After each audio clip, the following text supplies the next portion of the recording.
saludarles. Vamos a arrancar con el acostumbrado repaso que siempre hacemos antes de iniciar la sesión del día de hoy. Bueno, en la sesión pasada estuvimos trabajando todo lo relativo, vimos algunos ejemplos también, reforzamos los ejemplos, vimos cuáles son los sistemas administrativos que existen, tenemos que considerar el lo que vamos de hoy. Existen sistemas dentro de lo que son los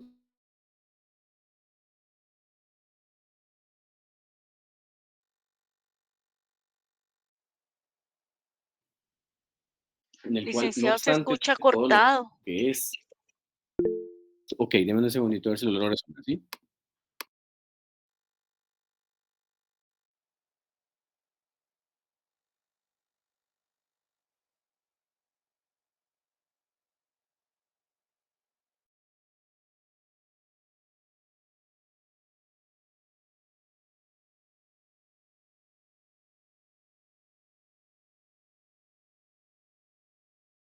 ¿Confirman si me escuchan ahí mejor o no me escuchan? Sí, gracias, licenciado.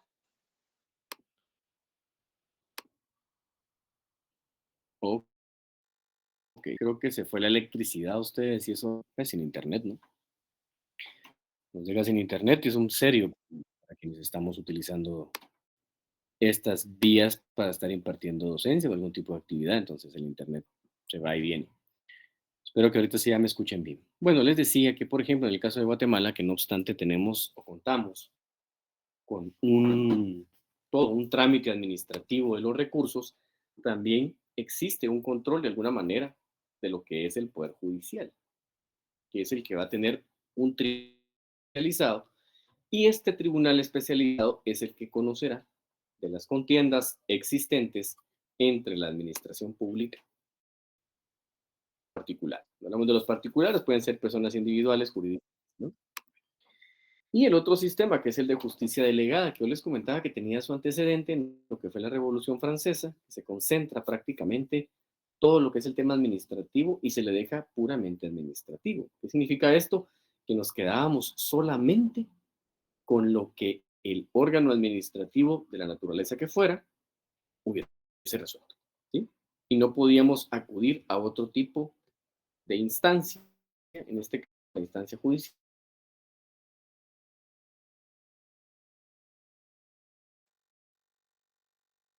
administrativos dentro de la administración pública del Estado de Guatemala. Vimos dentro de ellos, dentro de la definición que vimos, que se puede considerar como unos mecanismos de defensa por medio de los cuales todas las personas, individuales o jurídicas, pues van a tener el derecho a impugnar resoluciones originarias o de fondo que les perjudiquen o que van a ser contrarias a sus intereses. Esto se va a constituir en una revisión del acto administrativo y que tiene por objeto anularlo, revocarlo o modificarlo. El objeto es ese, que se quede anulado, que sea revocado. Eso es lo que voy a buscar yo a través de los recursos administrativos. Ahora, estos recursos administrativos se clasifican o hay clases, como por ejemplo los recursos que tienen el efecto alzada. El efecto de alzada significa que, por ejemplo, el recurso administrativo será conocido y resuelto por uno distinto del que emitió la resolución de fondo u originaria que estamos nosotros impugnando, ¿sí? Yo les ponía algunos ejemplos. La Facultad de Ciencias Jurídicas y Sociales tiene un superior jerárquico, un superior municipal, el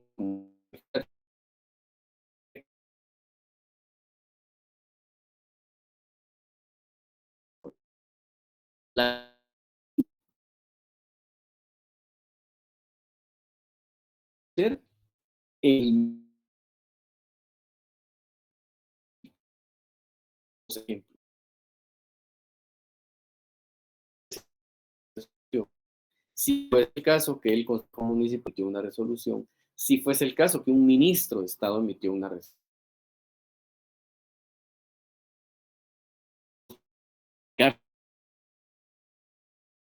el recurso de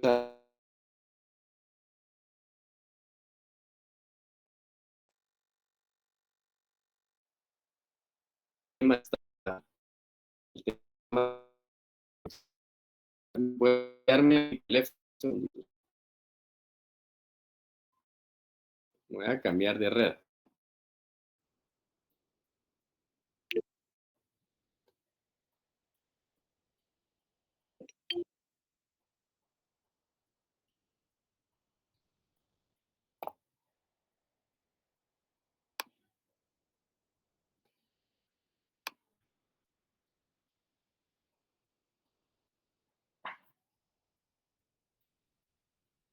Fíjense ustedes que yo creo que es más un tema de aplicación porque estoy pasando acá y en la medida que me sale a mí es súper alto lo que Tal vez es por la lluvia, porque aquí está lloviendo bien fuerte. escuchan mejor ahora. ¿Me escuchan mejor ahora?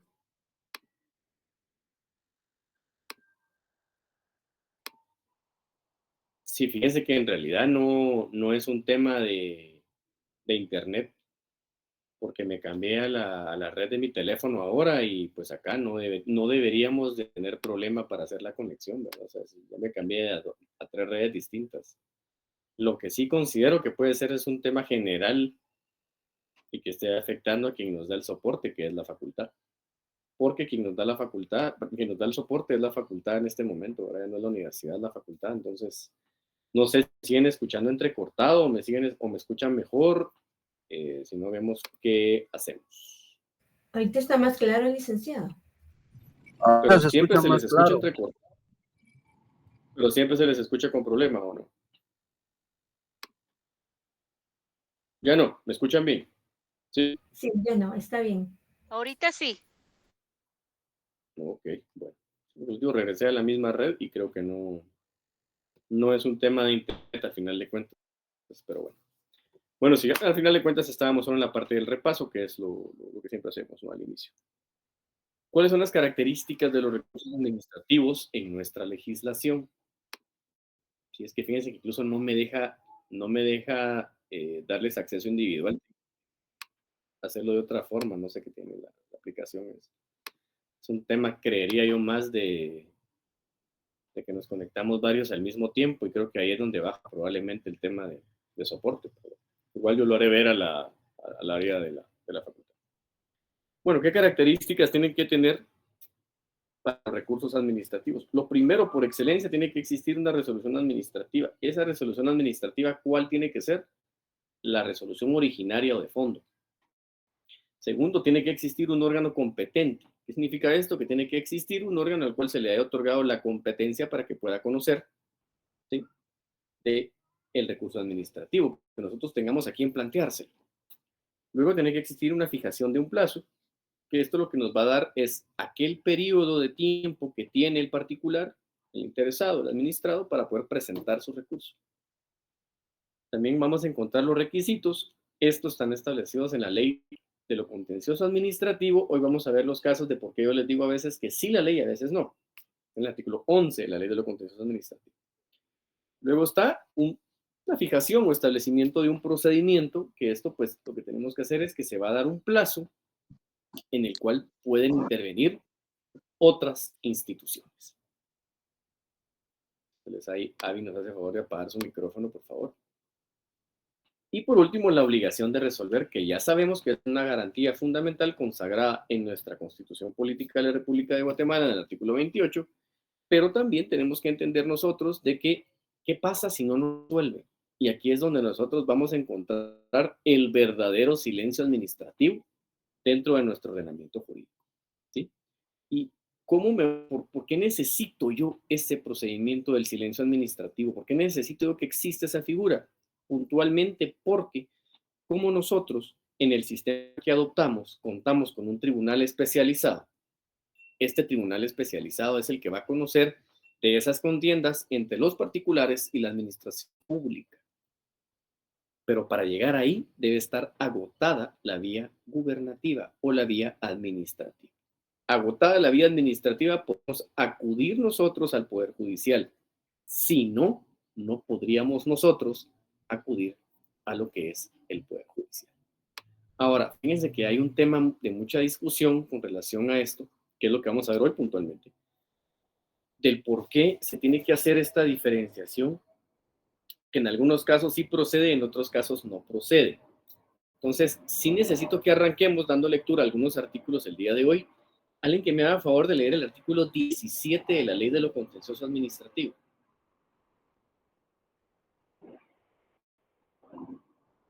Alguien que la tenga en la mano. Si no, pues lo leo por ahí.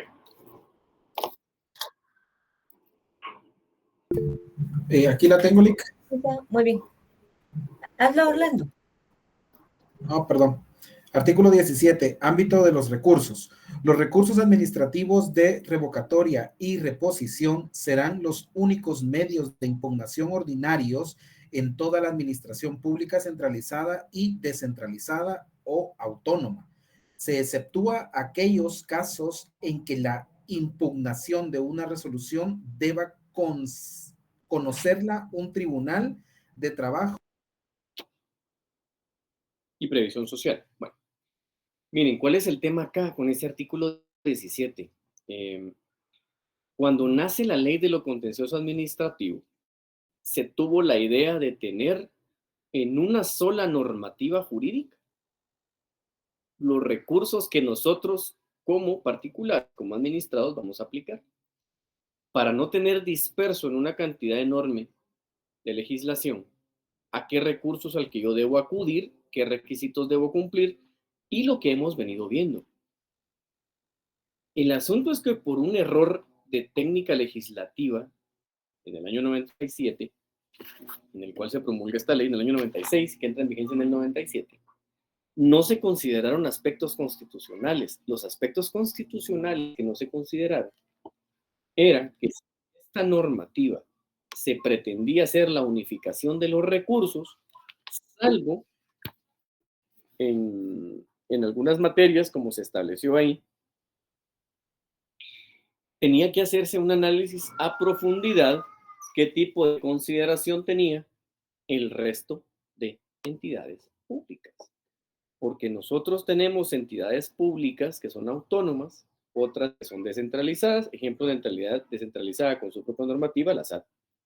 Ejemplo de entidades autónomas, la Universidad de San Carlos, Instituto Guatemalteco de Seguridad Social.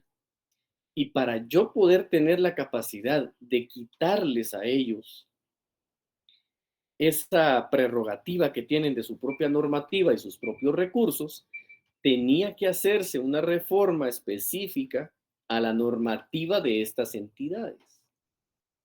¿Cómo se tenía que hacer?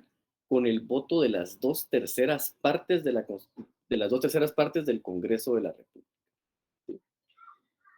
El artículo 134 que le voy a dar lectura yo en un momentito, establece esta situación. Entonces, por ejemplo, para que nosotros no tuviéramos que pensar en qué recursos proceden, por ejemplo, en contra de las decisiones que pueda tomar el Instituto Guatemalteco de Seguridad Social, la Universidad de San Carlos, la ENCA, Confederación Deportiva Autónoma de Guatemala, Superintendencia de Bancos. Yo lo primero que tenía que hacer era hacer una reforma expresa a esa normativa a través de este decreto, pero tenía que hacerlo con el voto de las 2/3 partes del Congreso de la República. Cuando surge esta normativa, empiezan a darse los problemas. Y en el año 97, tiene que hacerse una de las primeras reformas y ya cuando empieza a pretenderse aplicar esta ley de lo contencioso administrativo, surge una reforma a la cual se le da al artículo 17 una ampliación, pero no se hace únicamente del artículo 17, sino que se hace en el artículo 17 bis. Alguien que le pueda dar lectura al 17 bis, por favor. Excepciones. Se exceptúa en materia laboral y en materia tributaria la aplicación de los procedimientos regulados en la presente ley para la substanciación de los recursos de reposición y revocatoria. debiéndose aplicar los procedimientos establecidos por el Código de Trabajo y por el Código Tributario, respectivamente.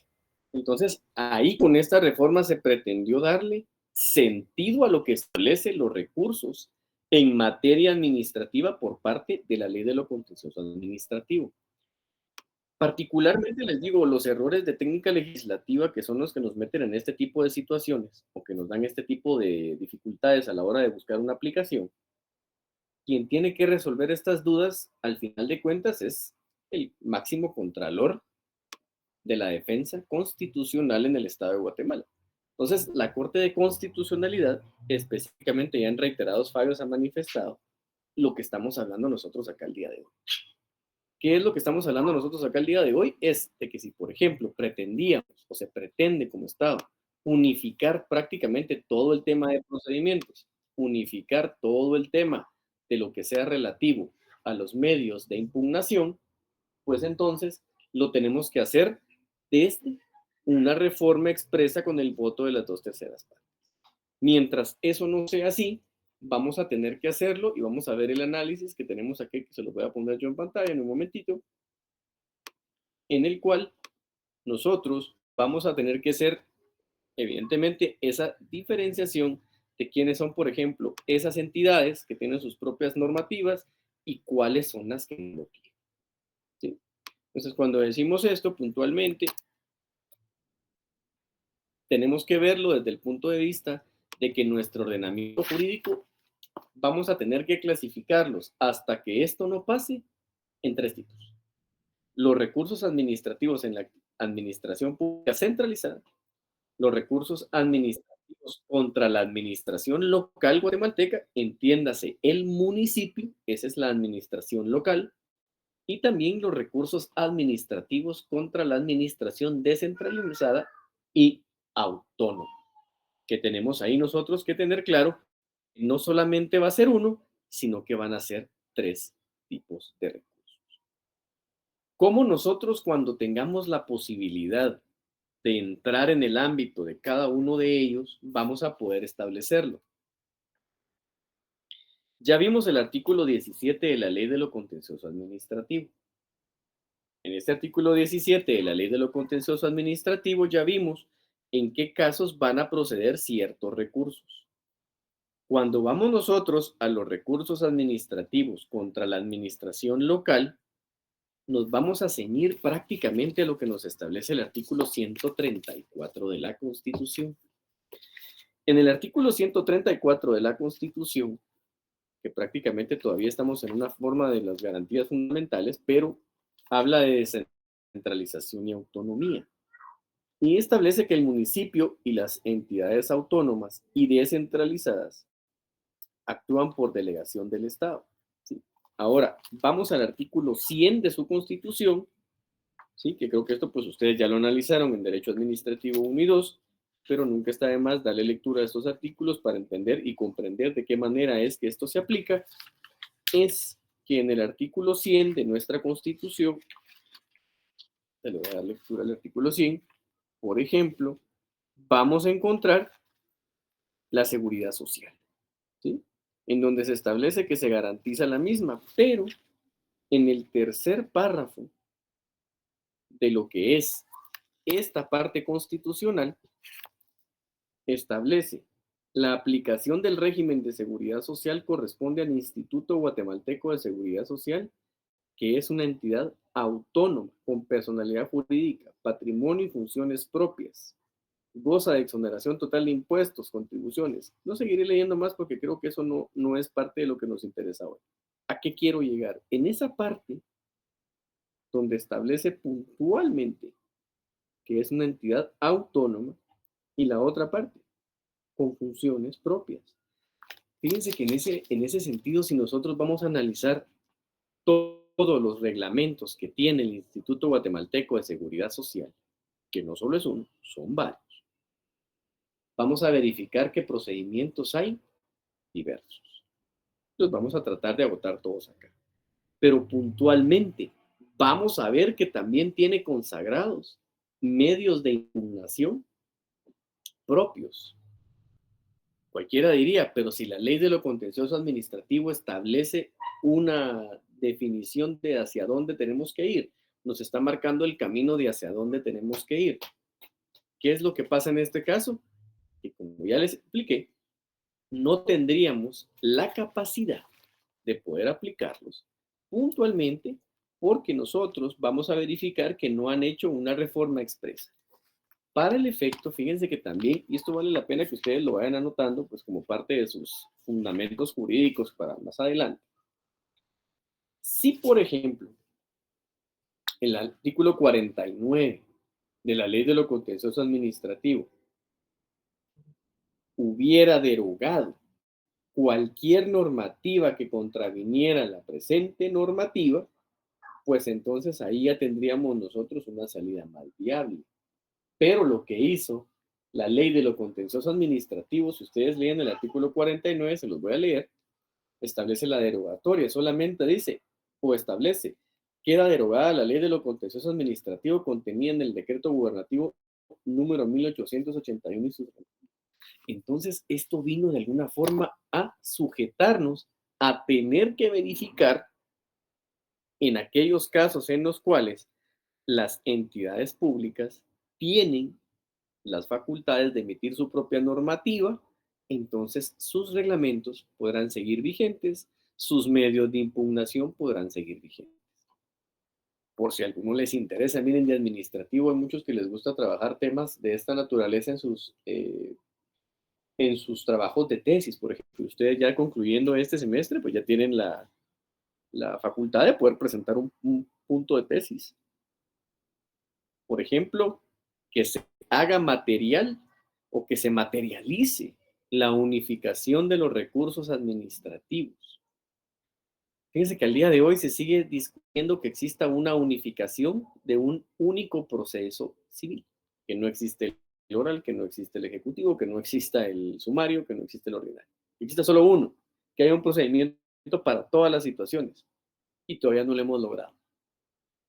Claro, sería difícil, pero en el caso de la administración pública, yo soy del criterio particular que deberíamos de hacer esa unificación a través de los mecanismos que la misma Corte de Constitucionalidad nos dio.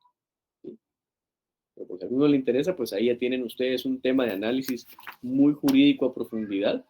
Hay suficiente doctrina para poder trabajar un buen trabajo de tesis de pregrado en esta materia, o incluso, ¿sí? Incluso en el caso de las entidades autónomas que vayan a adecuar su legislación, por ejemplo, podría ser una hipótesis, ya les estoy dando ahí una ayudita, de que, por ejemplo, la hipótesis sea de que las entidades autónomas o las entidades locales adecuen sus normativas hacia lo que establece la ley de lo contencioso administrativo. Claro, esto es quitarle poder a las entidades y eso va a pasar, eso yo estoy claro, pero por ejemplo, para un trabajo de tesis, ustedes lo pueden considerar. Ahora bien, si nosotros analizamos algunos ejemplos de entidades autónomas que tengamos en el estado de Guatemala, vean, vamos a encontrar, aparte de los ya mencionados, de Universidad de San Carlos, Instituto Guatemalteco de Seguridad Social, la Escuela Nacional Central de Agricultura, que es la ENCA, la Confederación Deportiva Autónoma de Guatemala, el Comité Olímpico y la Superintendencia de Bancos.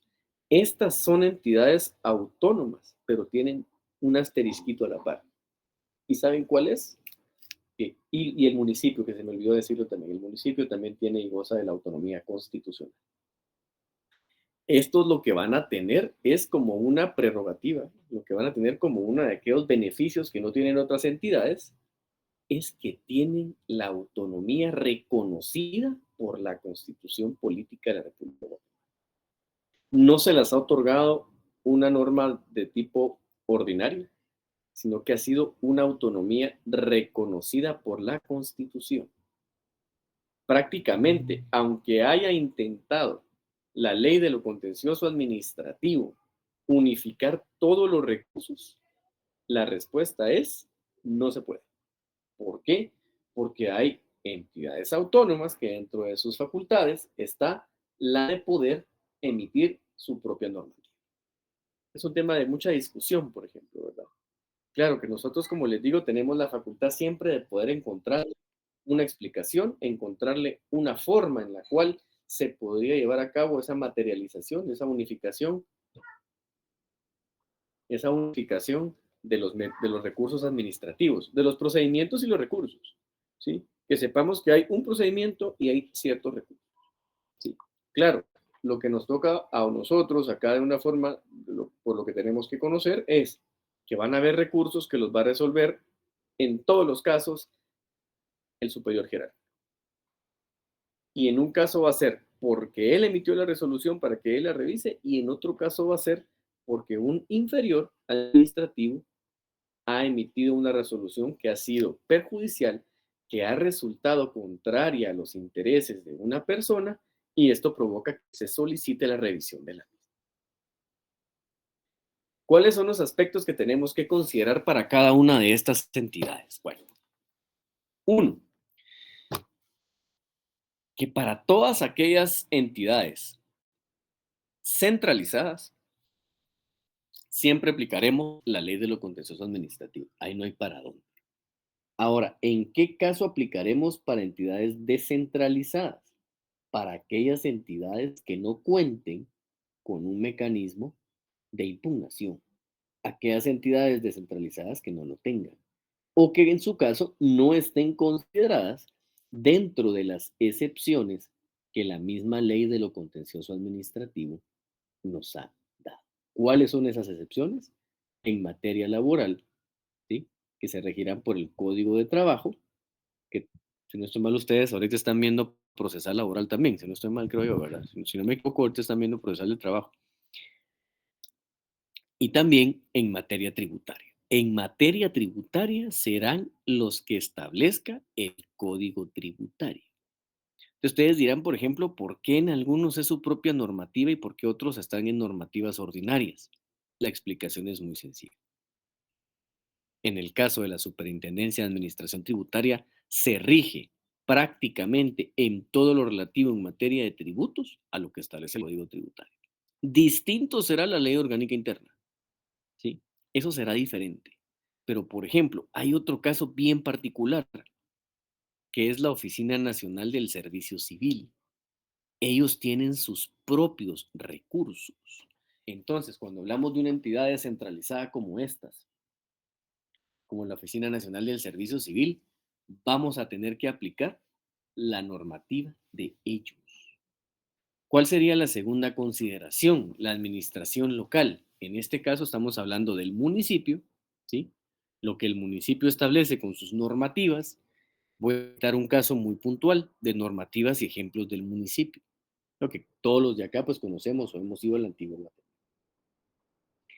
En la antigua Guatemala pues, han emitido sus propios reglamentos con relación al ordenamiento del tráfico. Entonces, hay ciertos colores que ellos definieron para que se puedan estacionar motos, en otros que se puedan estacionar vehículos de 4 ruedas y en otros lugares donde no se puede estacionar, ¿sí? Esa prerrogativa que tiene el municipio de emitir sus propias disposiciones, las sigue manteniendo también para los medios de impugnación. Por ejemplo, usted le impone una multa. Bueno, muchos lo que hacen es solicitar una rebaja, por ejemplo, ¿sí? Pero si no se las dan con lugar,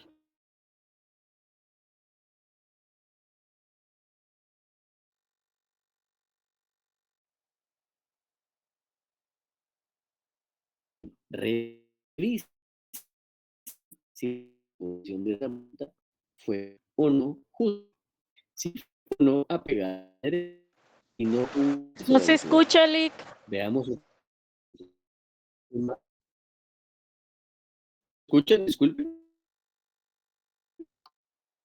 Por ahí no escuchan. Vamos a ver si me escuchan.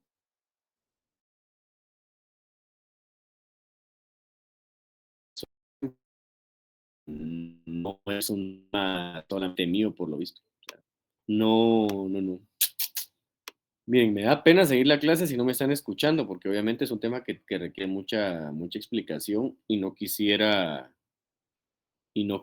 que quedáramos como que por no escuchar, por no entender bien la explicación, no se está cumpliendo con los objetivos propios de lo que es la sesión de clase.